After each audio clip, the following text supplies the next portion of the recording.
I wasn't supposed to be there that early. Honestly, I wasn't even sure why I showed up when I did, 40 minutes ahead of schedule, clutching a bouquet of sunflowers from the farmer's market and a peach cobbler I'd stayed up late baking.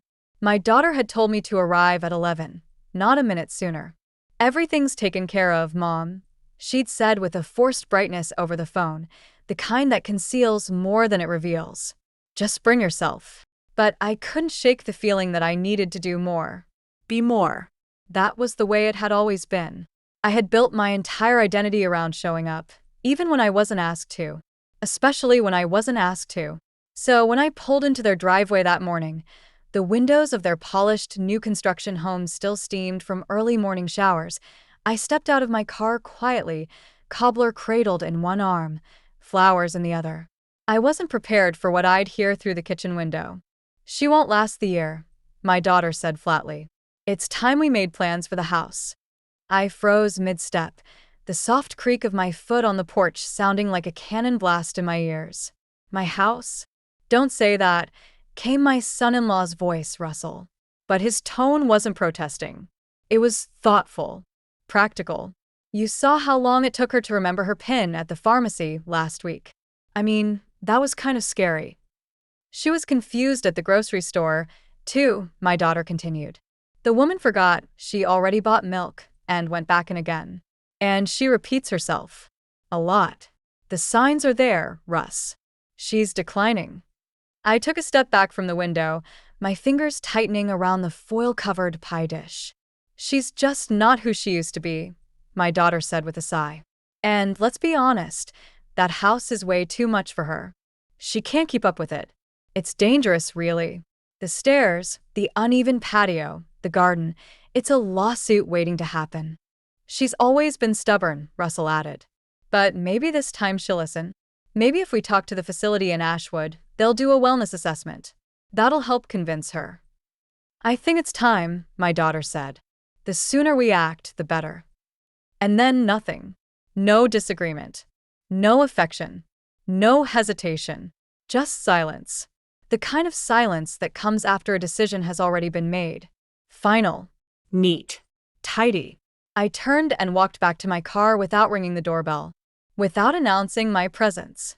I drove 3 blocks to the little church parking lot and pulled into the same space where I used to wait when I picked up my daughter from Sunday school. How many peanut butter and jelly sandwiches had I packed for her over the years? How many scraped knees had I kissed, homework pages I'd checked, sleepless nights I'd stayed up by her side? I looked down at the bouquet in my lap. The sunflowers were already wilting in the morning heat. The pie had shifted, a small crack running through the crust like a split in my chest. I didn't cry. I just sat.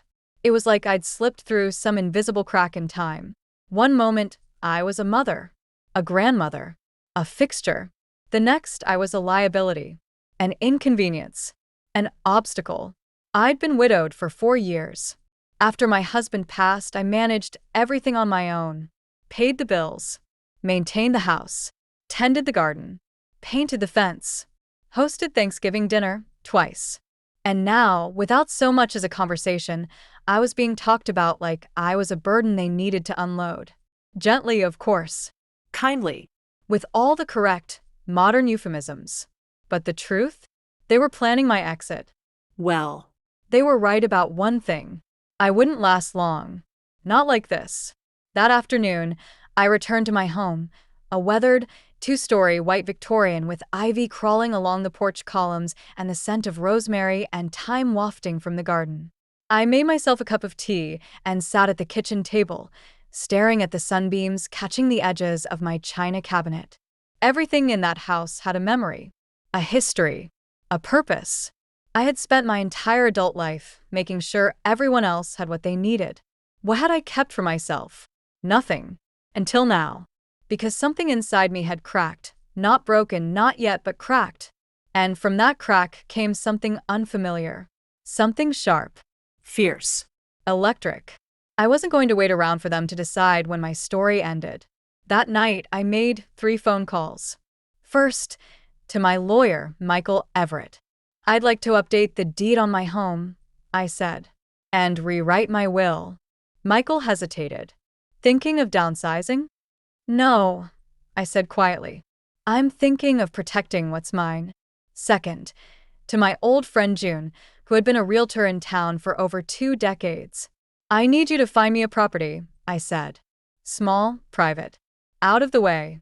Something no one would think I'd be interested in. She chuckled. Going off the grid, Ruth? Not quite, I replied.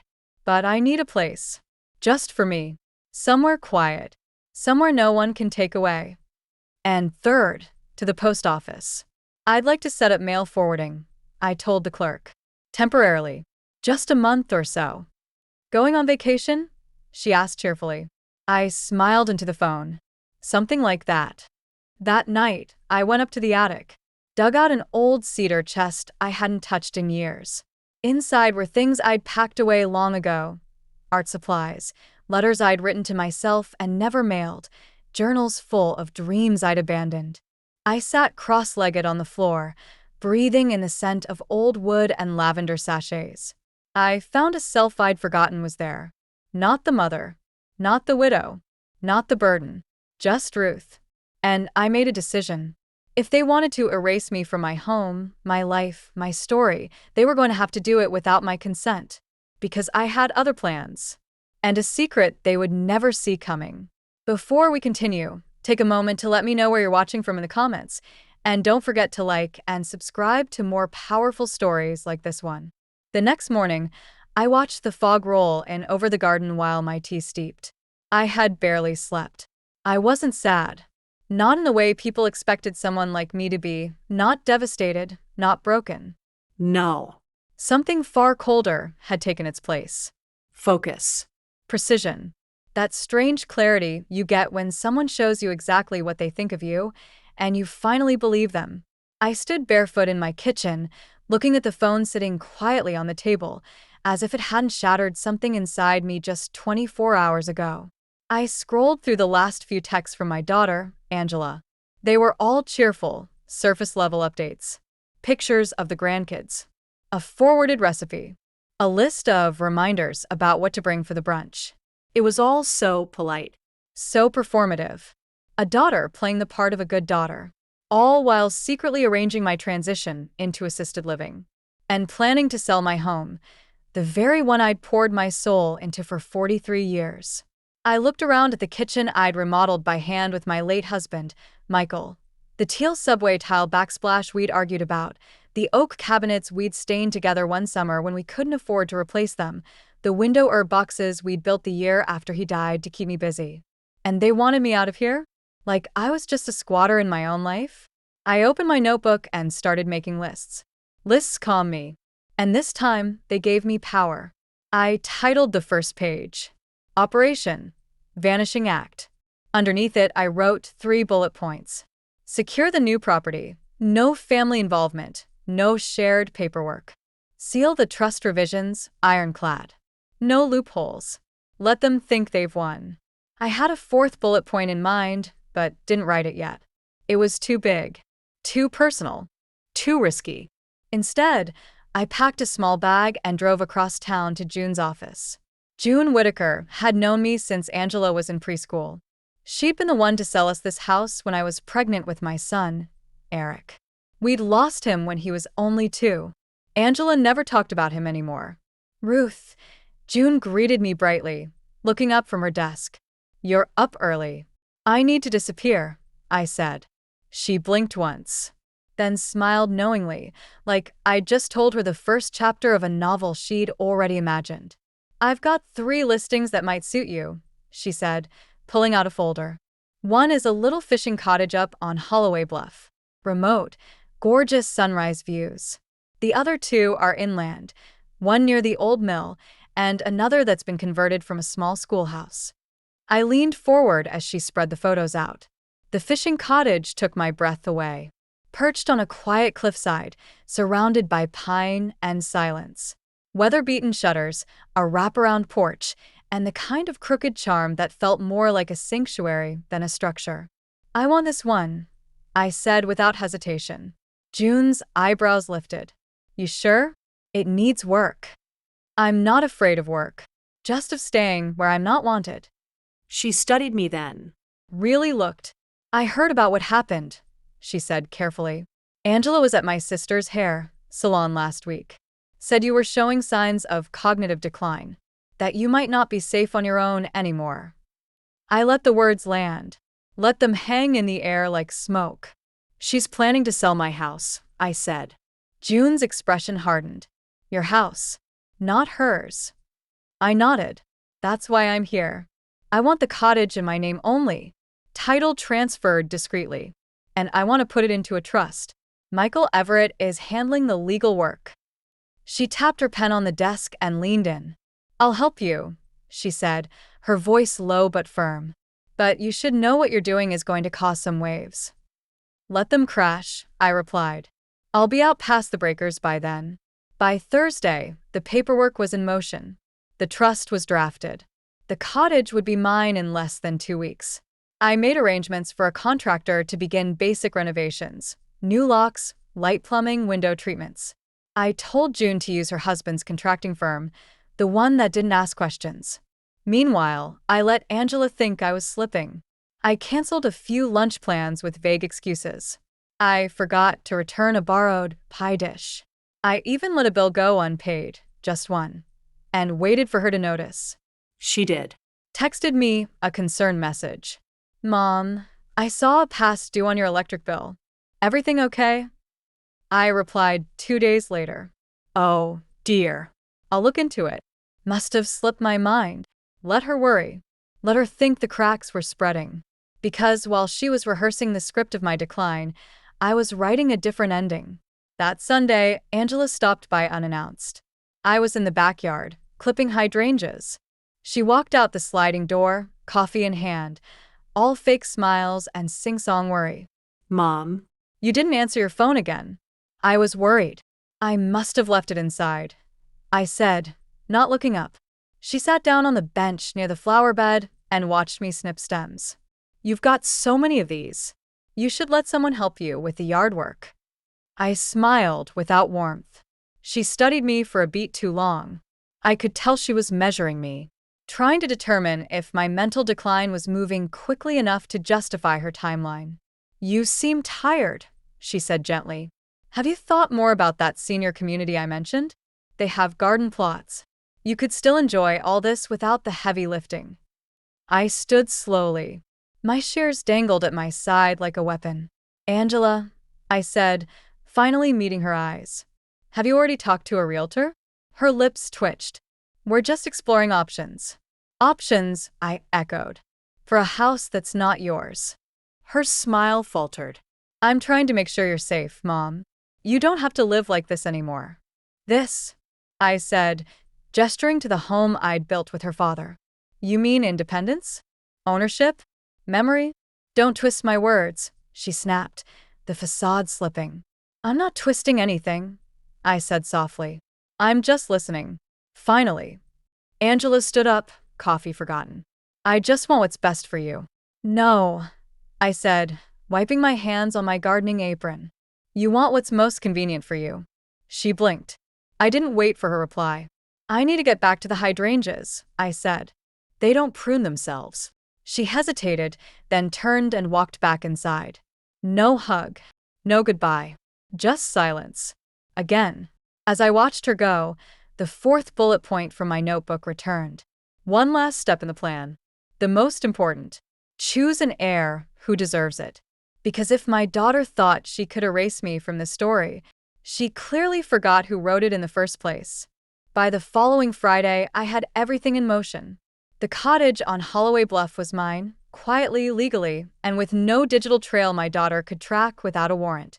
June had filed the final documents that morning and handed me the keys, with a little wink. Your secret hideaway, she said. Cape Haven's best-kept secret. I intend to keep it that way, I replied. But the house wasn't the only thing I was working on. No, the real plan, the one that would rewrite my legacy, was still taking shape. And it started with a letter. A letter I hadn't opened in 17 years. It had been tucked inside an old jewelry box I hadn't touched since Michael passed. I hadn't even realized it was in there. A thick, yellowed envelope, creased and faded. My name on the front. The handwriting unmistakable. To Ruth. From Clara. Clara Jennings. She wasn't a blood relative. Not technically. But she'd been more family than most. Clara had been our neighbor for 20 years. A widow herself, fiercely independent, whip-smart, and loyal in a way most people could only pretend to be. She had no children of her own, and after her stroke, I helped her sort out her affairs, drove her to appointments, sat with her through rehab sessions. Clara passed away in a hospice bed, holding my hand. I had no idea she'd written me anything. I unfolded the letter slowly. Ruth, if you're reading this, then I've already gone. I won't waste time on flowery words. We never did that with each other. You've been more than a neighbor to me. You were my girl when I had none. I've watched how you loved that daughter of yours, how you bent over backward for your family. You're a rare breed, Ruth. The kind who shows up, even when it hurts. And I need you to promise me something. Don't give it all away. Don't let the people who don't see you, not really, decide how your story ends. There's more in you, Ruth. More life, more fight. You gave me back mine after that stroke. So, I'm giving you something in return. Check the lockbox. I sat back, stunned. The lockbox. Michael had stored our tax files in an old steel box in the back of the closet, taped shut for years. I dug it out like a woman possessed. Broke the seal. Inside, beneath folders of medical bills and mortgage paperwork, was a smaller envelope. This one with a legal seal. Last will and testament of Clara Jennings. I stared at it, my mouth dry. I opened it and scanned the first few pages. My knees buckled. Clara had left me everything. Her property. Her remaining retirement fund. A modest trust in my name. It wasn't millions, but it was something. Enough. Enough to build. Enough to protect. And suddenly, I knew exactly what to do. That weekend, Angela invited me to dinner. Probably to assess the situation more closely. The moment I walked into her house, I saw the shift. She greeted me at the door with exaggerated warmth, her eyes scanning me for signs of decline. Her tone was syrupy. Artificial. I could almost see the checklist in her head. Does she recognize the grandkids? Did she dress herself? Is she presenting well, as the brochures would say? I gave her nothing. I sat through dinner, quiet but pleasant. I asked about Lily's ballet recital and Josh's science fair project.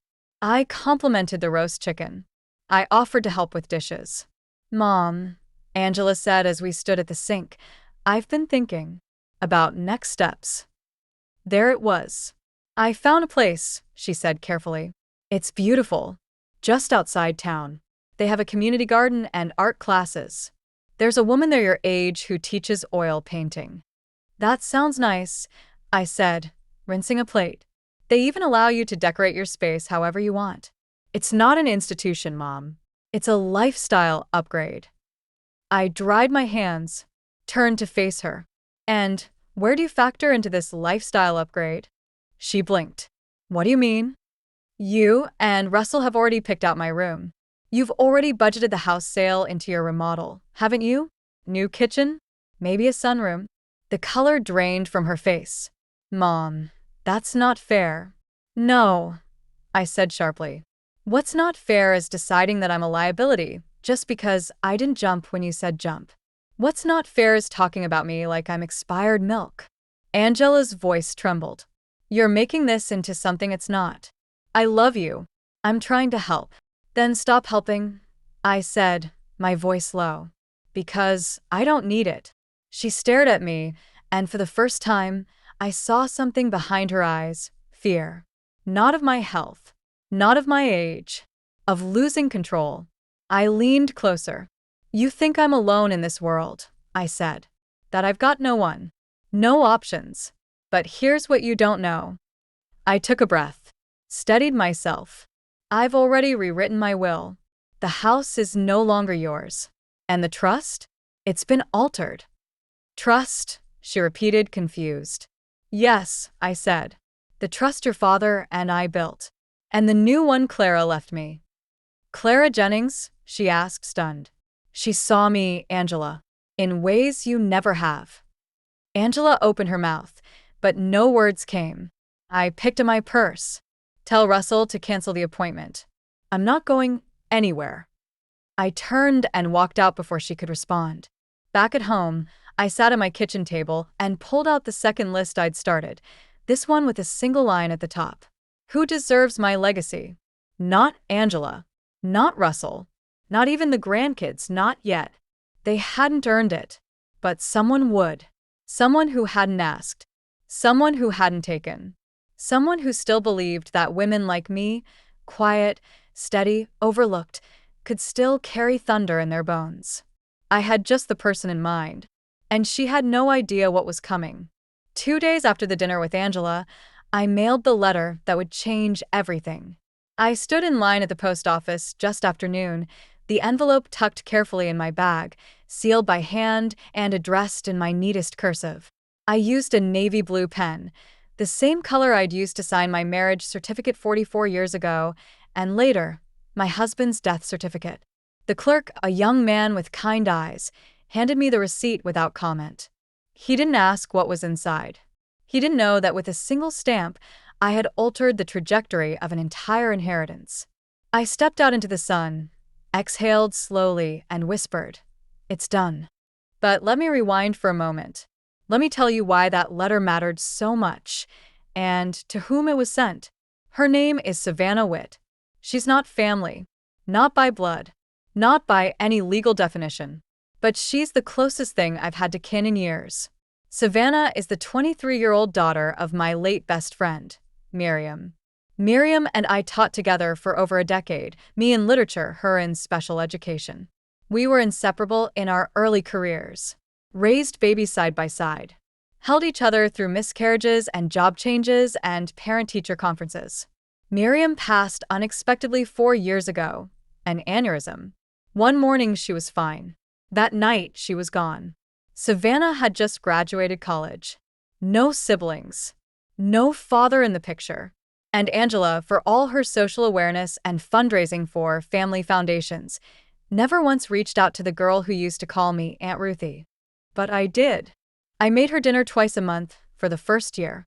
I sent her birthday cards, Christmas baskets, helped her pay off the final $800 on her student loan when she didn't ask, but I knew she was quietly skipping meals.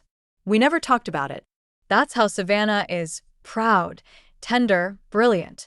Last month, she got accepted into a graduate program in environmental architecture, a program that would let her combine design with conservation work.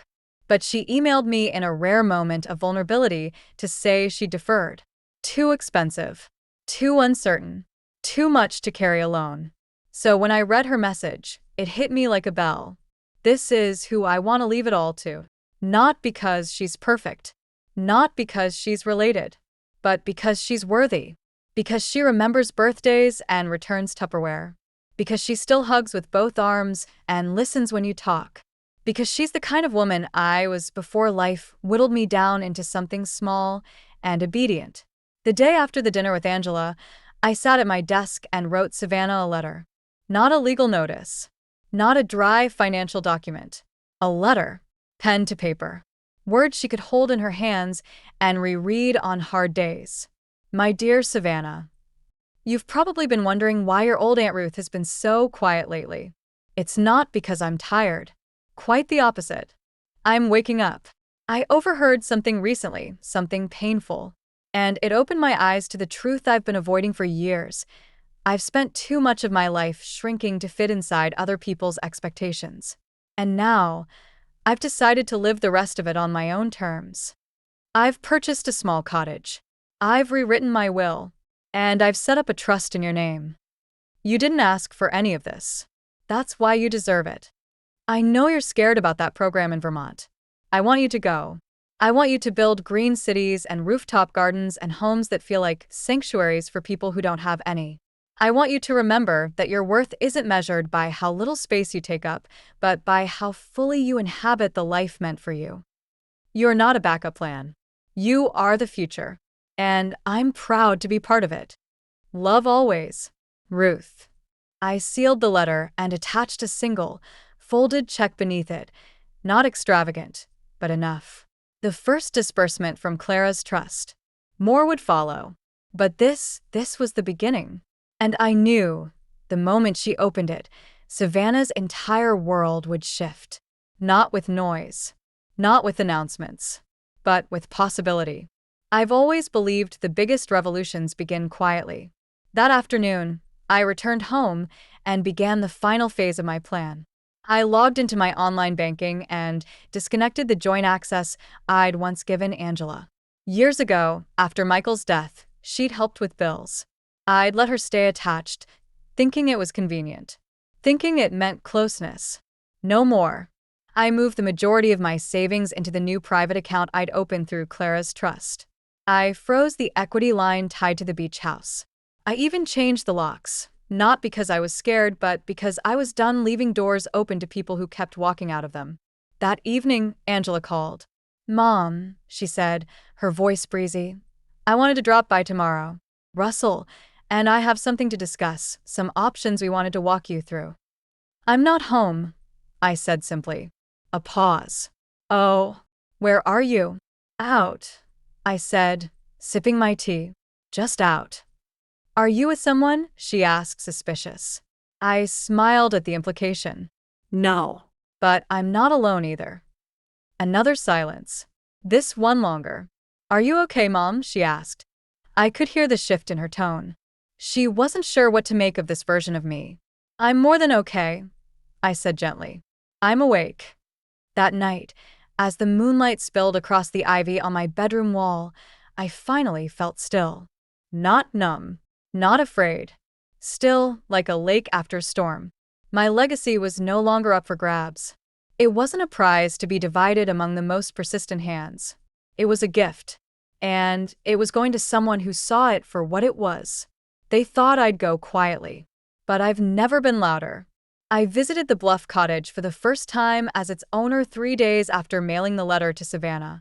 It was late afternoon when I arrived, windy, overcast, the kind of day that carried just enough edge to make your coat flap and your thoughts sharpen. The trees creaked overhead. Pines. A few birches. The scent of salt and loam and something older than both filled my lungs. The place looked exactly as it had in the photos June showed me. Weathered but proud, like an old sailor who'd seen storms and never backed down. The front door stuck a little when I turned the key. That would need fixing. Inside, the air was cool, dry, untouched. The cottage was empty save for an old wooden chair in the corner, a bare bulb hanging from the ceiling, and a stack of yellowing newspapers in the hearth. But it was mine. My eyes roamed the space, the scuffed floorboards, the warped windows, the chipped paint in the hallway. It wasn't perfect. It wasn't polished. But it didn't have to be. No one here would call me forgetful. No one here would gently suggest I step aside. No one here would plan my disappearance while I stood in the next room. It was sanctuary. And now that it was mine, it was time to fill it with things that mattered. I spent the next few hours hauling in the boxes I'd packed in secret from my old attic, paintings I hadn't looked at in decades, a teacup from my mother's china set, old photographs Michael had taken of the kids when they were small, Angela in pigtails on the tire swing, Eric building sandcastles by the lake. I even brought the broken cuckoo clock that had never worked but chimed once, out of nowhere, the day Michael passed. It was part ghost house, part-time capsule. And yet, it felt more alive than anywhere else I'd been in years. I curled up in the corner chair and opened my notebook. Not the to-do list. The other one. The one titled, How to Begin Again. I'd only written one line so far. Step 1. Protect what's sacred. Now I added. Step 2. Build something no one can take. And just beneath it. Step 3. Choose peace, even if it looks like solitude. I was halfway through a second cup of tea when my phone rang. Angela. I let it go to voicemail. It rang again, then a third time. I sighed and answered. "Hello, Mom." Her voice was tight, controlled. "Have you been to the bank?" "Yes." "What did you do?" "Clarify some boundaries," I said evenly. "That's all." "You froze the equity line," she said. "And the joint account access. I got a call from the banker today. She said you came in and requested everything be moved." "That's correct." Silence. Then, Why? I stood, walked slowly to the back window, and looked out at the ocean beyond the trees. The sun was beginning to lower, casting streaks of gray-pink across the water. Because it's mine, I said simply. And because I don't trust your intentions anymore. You're overreacting. I heard you, I snapped, the first hint of anger cracking through. At the birthday brunch. You didn't know I was there, but I heard every word. She won't last the year. We need to sell the house. She's forgetful. Angela went quiet. You've been building a life that requires my absence to function, I said. And now that I've decided not to disappear on cue, you're panicking. I was trying to prepare for the future, she said softly, almost like a scolded child. No, you were trying to control it, I replied. And you've mistaken my patience for weakness one too many times. I didn't mean to hurt you, she said, her voice cracking. I know, I whispered. But you did.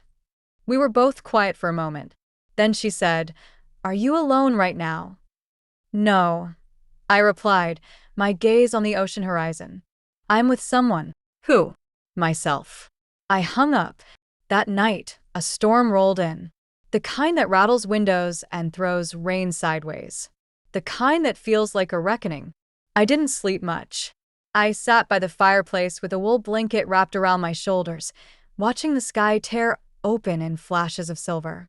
I thought about Michael, about Clara, about the friends I'd lost and the woman I'd almost become, the one who would have let Angela win, let Russell pack her bags, let the world quietly erase her. But I didn't. The next morning, I walked the narrow path to the overlook behind the cottage. It was still raining, but gently now. The ocean below roared like a secret trying to be heard. And I made a promise. To myself. To Clara. To the girl I used to be. I wasn't going to spend my twilight years fading into the wallpaper of other people's lives. I wasn't going to barter my autonomy for a few dinners and a room with a garden view. No. I would leave this world on my own terms. And before I did, I would make damn sure that someone saw me. Fully, clearly, and with gratitude. The wind lifted the hem of my coat as I stood there, overlooking the storm-washed sea. Somewhere, Savannah was about to open that letter. And when she did, she would know. She'd know that someone believed in her so fiercely, it changed the course of everything. They thought I'd fade away. But I was just getting started. She called me at 9:12 p.m. I had just finished washing the dishes in the Bluff cottage, my Bluff cottage, the scent of lemon soap still lingering on my hands when the phone lit up. Savannah Witt Mobile. I stood perfectly still, towel in hand, heart quietly thudding in my chest. It had been 3 days since I sent the letter. Part of me thought she might not even call, that it would feel too big, too strange, too unearned. But she called, and I answered. Hi, she said, her voice small and trembling. Hi, sweetheart, I said gently, pulling a stool from the kitchen island and sitting down. You got it. I don't even know what to say. You don't have to say anything. She sniffled, and I could tell she'd been crying. But it wasn't the broken sobs of grief or confusion. No. These were the quiet tears of someone who'd never been seen so clearly and all at once. I thought it was a card at first, she whispered. Just a card. And then I read it, and, Ruth, you can't do this. It's too much. It's not enough, I replied. You don't owe me anything, she said. You've already done more than most people would. The dinner's the check for my loan. You never let me fall. I didn't want you to just survive, Savannah. I want you to thrive. She went quiet. Then, no one's ever done something like this for me. Not even my own mother left anything behind. You've given me a future. No, I said softly. You created your future. I'm just giving it room to grow. There was a long pause on the line. Then, quietly, I was going to give up on the program. I know. I told myself I wasn't good enough. That it was selfish to chase something that felt impossible. Dreams always feel impossible right before they become inevitable. She cried then. Really cried. Not because she was overwhelmed, but because the weight of carrying it all alone had finally been lifted. And for the first time in what must have felt like years, she didn't have to apologize for wanting more. We talked for over an hour. About Vermont. About architecture. About her plans for a thesis that incorporated sustainable housing into communities with aging populations. Tiny homes with built-in dignity, she said, laughing through tears. Imagine if people like you had places designed with beauty and freedom, not just ramps and emergency cords. I'd live there, I said, smiling into the phone. She laughed. You'd probably help build it. We ended the call with a plan. She'd apply for late registration. Use the first disbursement from the trust to secure housing near campus. And I'd visit her in the fall, as long as you promise not to embarrass me by correcting the professor's Latin, she teased. After I hung up, I sat by the fireplace and let the silence settle around me. A kind of sacred quiet. A moment that felt like proof that this life, even with its bruises and betrayals, could still bloom. Angela called again the next morning. I didn't answer. She called again, then texted, then emailed. I let her panic stew. By mid-afternoon, she showed up. I was at the main house that day, the beach house. I still visited twice a week, tended the garden, aired the curtains, made sure the place stayed alive. I didn't want it to feel abandoned, just in waiting. When she pulled into the driveway, I saw her before she saw me. I was out back, pruning the climbing roses along the trellis. A pair of gloves on, dirt under my nails, and for the first time in a long time, I looked exactly like myself. Mom, she called out, approaching with cautious steps. We need to talk. I didn't turn around immediately. Let her walk the full length of the stone path. Let her come to me for once. When I finally looked up, she seemed smaller somehow. Not physically. Just deflated. Like a balloon that had lost its shape. You froze the accounts, she began. I did. You changed your will. I did. She opened her mouth, searching for a protest. Why? She finally asked. Why would you do all of this behind my back? I took off my gloves and wiped my hands on a cloth. Because you made plans behind mine, I said plainly. Her eyes widened. She knew I knew. Mom. I was there. The morning of Lily's birthday brunch.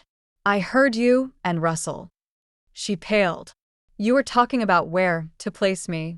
As if I were a potted plant. You said I wouldn't last the year.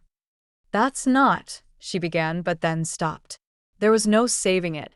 I was standing on the porch with a peach cobbler and a bouquet of sunflowers. I said, my voice barely above a whisper. I'd come early. To help. And I heard my own child planning to remove me from my life. Angela sat down heavily on the garden bench. I didn't mean for you to hear it like that, she said. We were just trying to prepare. You've seemed distracted lately. Forgetful. And You mistook my silence for decline. I interrupted. You mistook my aging for fading. She looked up at me, eyes rimmed red. Mom, I'm sorry. I'm not, I said, and sat beside her. Because it woke me up. She frowned. What do you mean? I mean I've remembered who I am. And what I'm worth. And I've decided that if I'm going to leave anything behind, it's going to someone who sees me as more than an obligation. Her breath caught. You changed your beneficiary? I did. To who? I looked her dead in the eye. To someone who still believes in potential. Angela looked away. Not angry, just ashamed. Does that mean we're done? She asked softly. No, I said. It means we're starting over. She blinked. I love you, I added. But I won't be managed. I won't be quietly erased. And I won't apologize for refusing to go gently. Angela stared down at her hands for a long moment. Then, quietly, okay. It wasn't a declaration. Not yet. But it was a beginning. That evening, back at the Bluff cottage, I poured myself a glass of wine and opened a new page in my notebook. Step 4. Invest in the future that sees you. And beneath that, Step 5. Let go of the need to be understood by those who never tried. The waves crashed softly below as I sat on the porch, blanket draped across my knees, wind tugging gently at the corners of the page. I had made my choice. And for the first time in years, I felt entirely free. Savannah arrived on a Sunday afternoon, unannounced but expected. I was trimming lavender along the cottage walkway, the wind teasing strands of my silver hair loose from their clip, when I heard the crunch of tires on gravel. I stood slowly, wiping my hands on my apron, heart fluttering with something that felt alarmingly close to hope. She stepped out of the car with a look I'll never forget, cautious joy, as if she weren't entirely sure she was allowed to feel it. "Is this it?" she asked, shading her eyes with her hand. "It is," I said. "Come on in." She followed me up the stone steps, her eyes scanning everything: the moss along the railing, the wild rosemary at the edges, the weathered shingles overhead. She took it all in like a woman memorizing something sacred. Inside, she paused in the doorway. There were no grand chandeliers, no gleaming countertops. Just worn wooden floors, a hand-woven rug, the scent of tea and old books, and a large canvas leaning against the far wall, half-finished, ocean blue streaked with pale yellows and unfinished shoreline.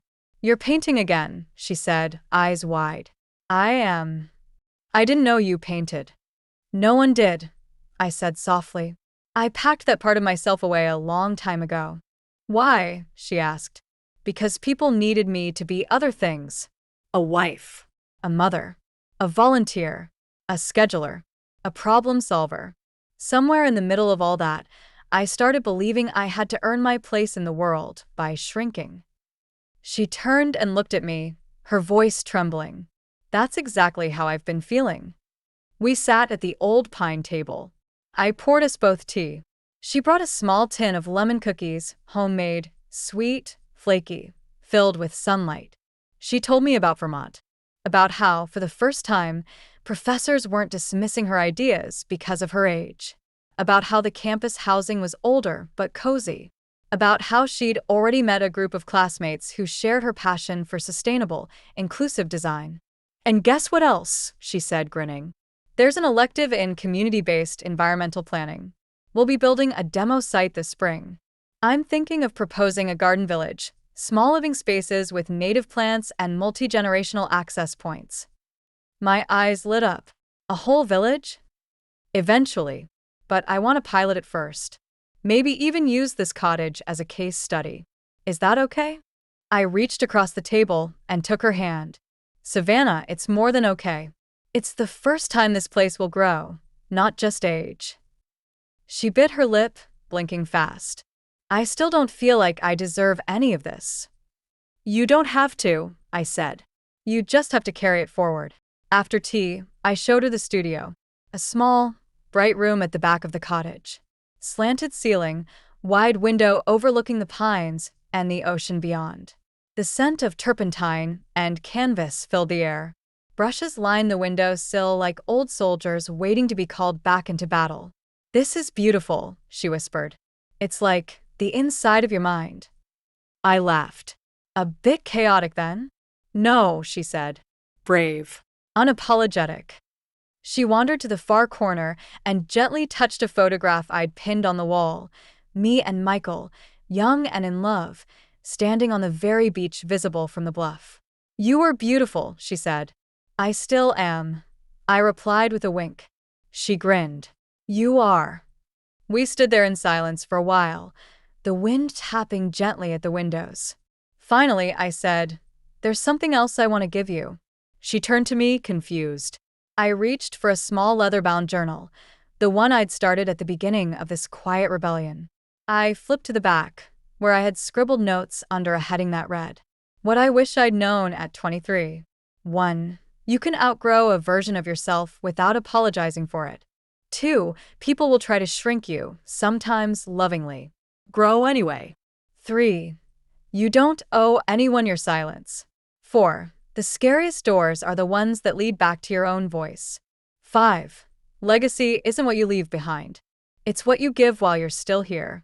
I handed her the journal. "This is yours now," I said. "Add to it. Rewrite it. Burn it if you have to. But let it remind you that being seen, fully, is a birthright, not a luxury." She opened it and traced the pages with her fingertips, then hugged me tighter than anyone had hugged me in years. "I promise," she whispered. "I'll make you proud." You already have, I said. Later that evening, after she left, I sat by the fireplace with a glass of wine and watched the light fade from the sky. I thought about all the versions of myself I'd lived through. The invisible woman at the dining table.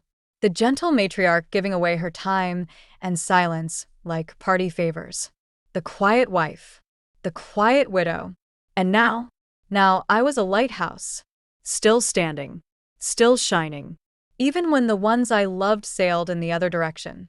I didn't know what would come next. If Angela would try again to reverse the decisions I'd made. If Russell would come knocking. If the community would whisper about my eccentric turn. I didn't care. Because Savannah had walked through my door and into her future like she belonged there. And I had finally realized. So did I. It was a Thursday when he showed up. I remember because I had just finished framing my first painting in years, a stormy coastal piece called Resilience. The gallery in town, the one Henry had opened to display local artists, had asked if I wanted to submit something for the Cape Haven Creative Night. I hadn't planned to say yes. And then I did. The frame still smelled faintly of fresh pine as I leaned it against the studio wall, stepped back, and smiled at what I saw. It wasn't perfect. It didn't need to be. It was mine. That's when I heard the knock. Not sharp. Not demanding. Just steady. When I opened the door to the Bluff cottage, I didn't expect to see him. Arthur Simmons. Michael's old friend. A man I hadn't seen since the funeral. He stood there in a navy windbreaker, holding a brown envelope, his gray hair swept sideways by the sea breeze. His eyes, still the color of storm glass, softened when they met mine. "Ruth," he said. "Arthur," I replied. "You look older." He chuckled. "So do you. But somehow brighter." I gestured for him to come in. He didn't speak for the first few minutes. Just looked around the space like he was trying to piece together a puzzle he hadn't been given all the pieces for. "I heard from Henry that you'd moved out here," he said finally.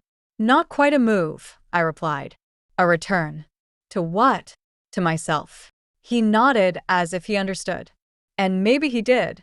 Arthur had always been the quiet one in Michael's circle, the thinker, the observer.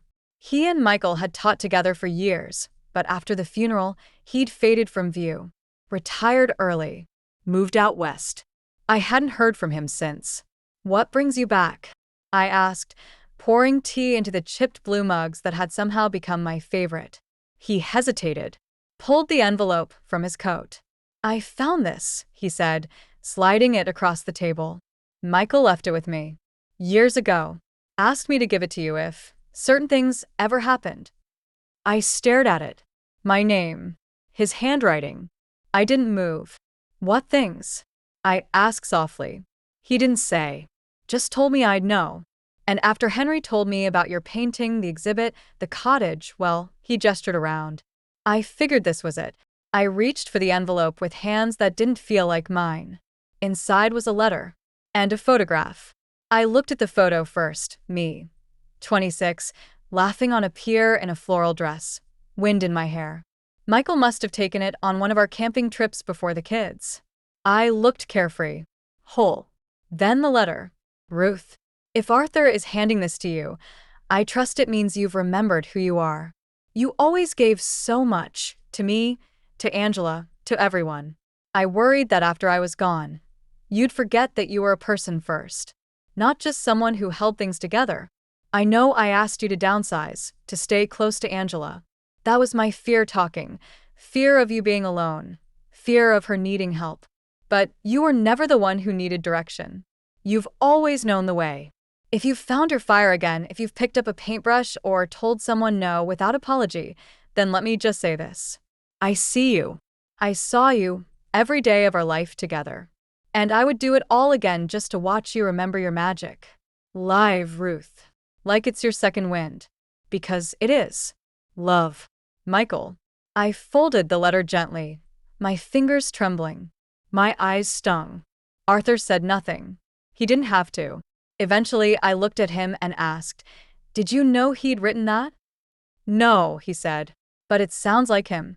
I nodded, unable to speak. We sat in silence, sipping tea, listening to the wind scrape softly across the roof. Finally, I asked, "What about you, Arthur? What happened after the funeral?" He leaned back, a wistful smile on his face. I tried to disappear. Sold my house, moved to Montana. Thought maybe peace lived somewhere quieter. Turns out, peace doesn't live anywhere. It follows you if you've earned it, and avoids you if you haven't. "And have you?" I asked. "Still earning it," he replied. He looked out the window, where the sea met the edge of the sky. "You remind me of her, you know. Clara." I blinked. "You knew Clara?" "She was in my writing group. Years ago. Before the stroke." I stared at him. "She never mentioned that." "She wouldn't have," he smiled. "Clara kept her circles separate. Said it kept her honest." We laughed softly at that, both of us carrying pieces of people we'd loved and lost. As the sun began to lower, casting long shadows through the cottage windows, Arthur stood. "I'll be staying in town for a few weeks," he said. Thought maybe I'd write again. "You should," I said. "This town needs more truth." He smiled. Then, before he left, "Ruth, if you ever want company out here, I'm not far." It wasn't a question. It wasn't even a suggestion. It was just a quiet offering. And I accepted it. That night, I added another entry to my journal. Step 6. Let in the unexpected. Sometimes peace wears an old face. I thought of Savannah's tears, Angela's silence, Michael's words, Arthur's steady hand as he passed me the envelope. And I understood something I hadn't before. It wasn't just about reclaiming a house, or even a legacy. It was about reclaiming the permission to exist, loudly, unapologetically, and on my own terms. And for the first time in decades, I wasn't afraid of what came next. I was curious. The night of the gallery showing arrived with a storm threatening on the horizon. Not a violent one, just a slow-moving gray front, curling in from the east like a curtain ready to fall. It gave the whole evening a sense of stillness, of expectation. I stood in front of the mirror in my bedroom at the Bluff cottage, adjusting the scarf at my neck. It was silk, deep burgundy, a gift from Clara years ago. I hadn't worn it since her funeral. Tonight felt right. In town, Cape Haven's tiny downtown district had strung up lights between lampposts, and the windows of Henry's bookshop-turned-gallery glowed warmly with candlelight and conversation.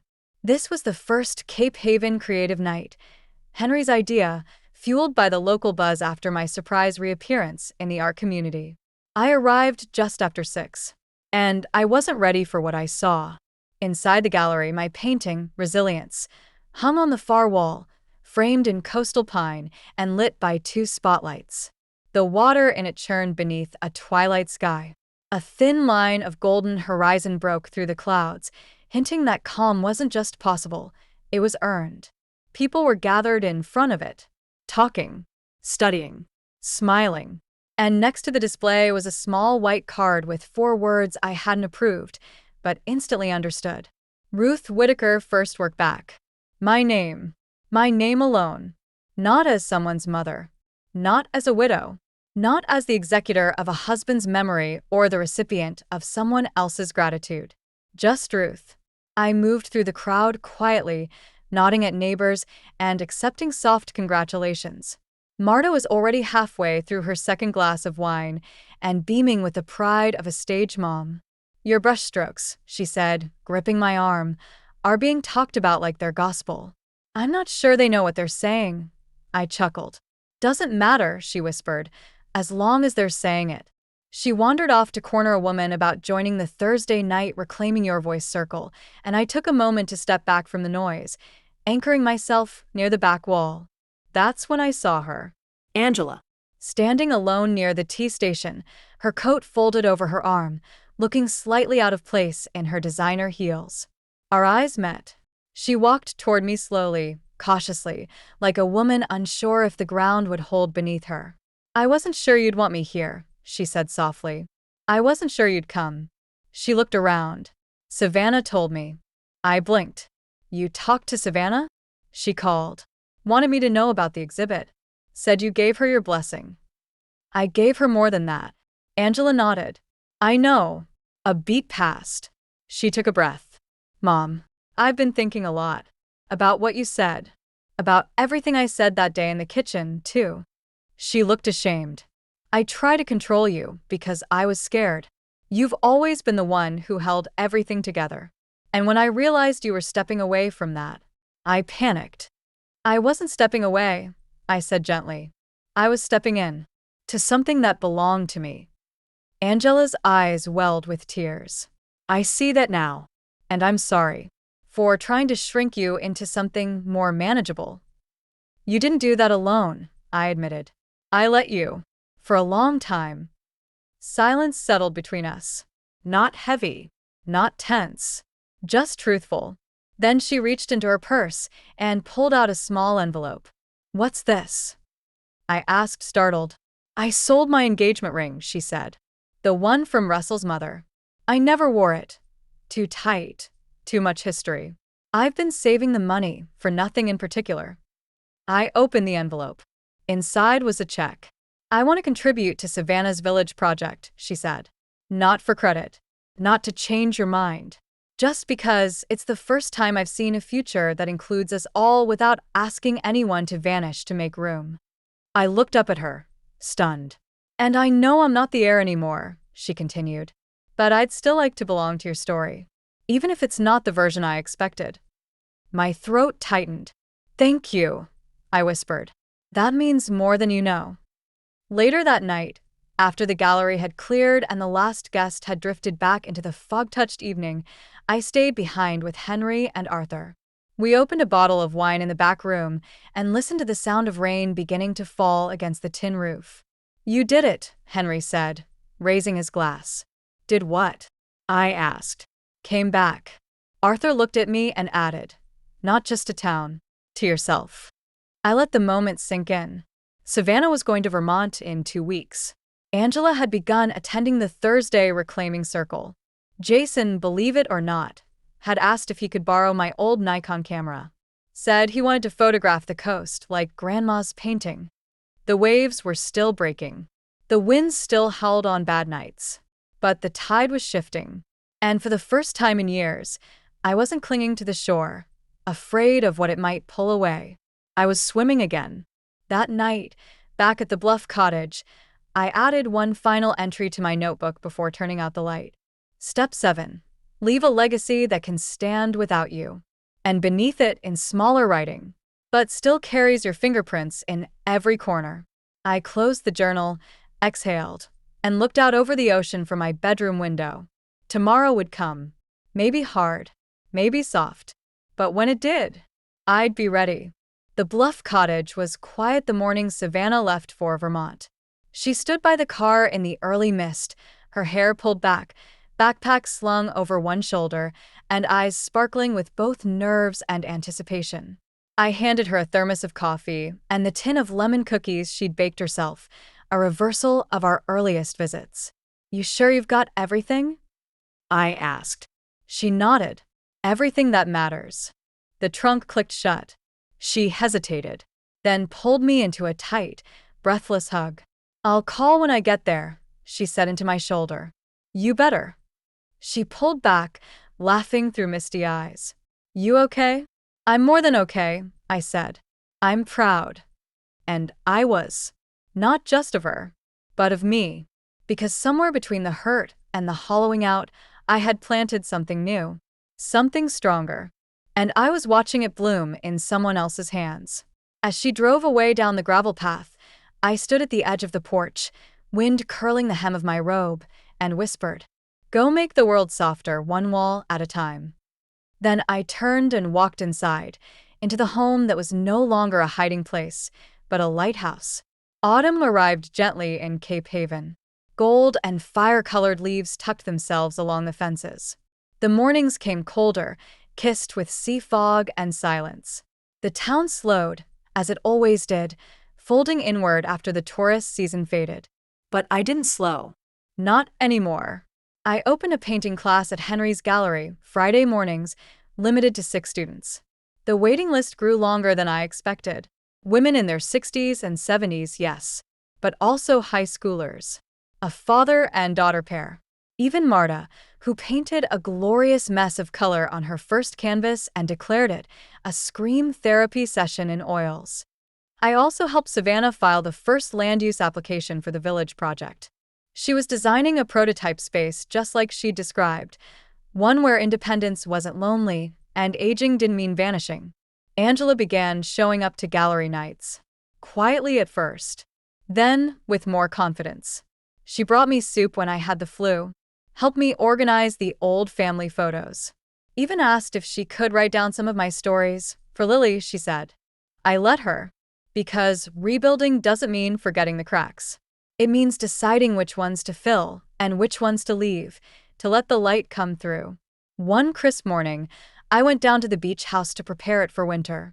It had become more of a shared space now, for Savannah when she visited, for painting retreats, for quiet weekends with friends.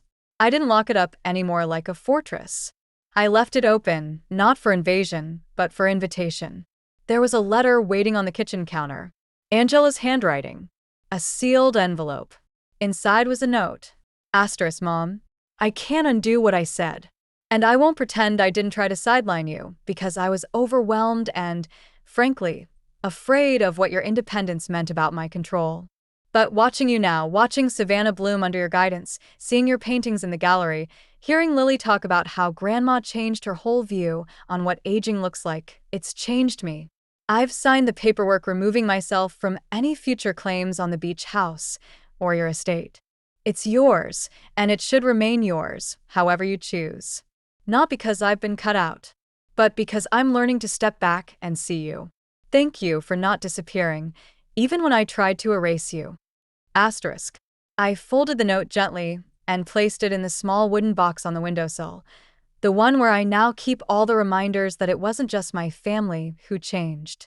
I did, too. Later that week, I met Arthur for lunch at the Sandpiper. He'd become a steady presence, not intrusive, not romantic in the traditional sense. Just someone who knew how to sit in silence without rushing it. We ate clam chowder and split a blackberry tart. You know, he said, dabbing his mouth with a napkin. I think we're not meant to fade. I think we're meant to evolve. I nodded. Into who we were before the world told us who to be. He raised his glass. To evolution. I smiled. To rebellion. On a cool November evening, I returned to the Bluff cottage, lit a fire, and opened the last page of my notebook. The one I hadn't dared fill until now. The top of the page read, Final step. What comes next? I stared at it for a long while. Then, in slow, deliberate strokes, I wrote, Asterisk, what comes next is entirely mine. No pre-written roles. No rehearsed apologies. What comes next is slow mornings, big ideas, borrowed paintbrushes, late-night phone calls with friends, wildflowers on the table, and peace that doesn't need permission. Asterisk. What comes next is not the end of the story. It's just the part where I finally start writing it myself. I closed the notebook. The fire cracked. Somewhere, the wind moved through pine needles like a lullaby. I looked around at this life I had carved out with stubborn hands and a quiet heart. And I smiled. Because for the first time in decades, I wasn't standing on the edges of my own story, watching others write it. I was living it. Fully. Fiercely. Finally. And that, my dear, is how the story ends and how it really begins. If this story moved you, don't leave just yet. Tell me in the comments, have you ever felt overlooked, like Ruth? Or reclaimed your voice after being silenced? If you found a piece of yourself in this journey, hit that like button. It tells the algorithm, and us, that these stories matter. And don't forget to subscribe, because next week's story might just be the one you've been waiting for. Another twist, another truth, another woman who refuses to disappear quietly. Until then, take care of your heart. And never let anyone else write your ending.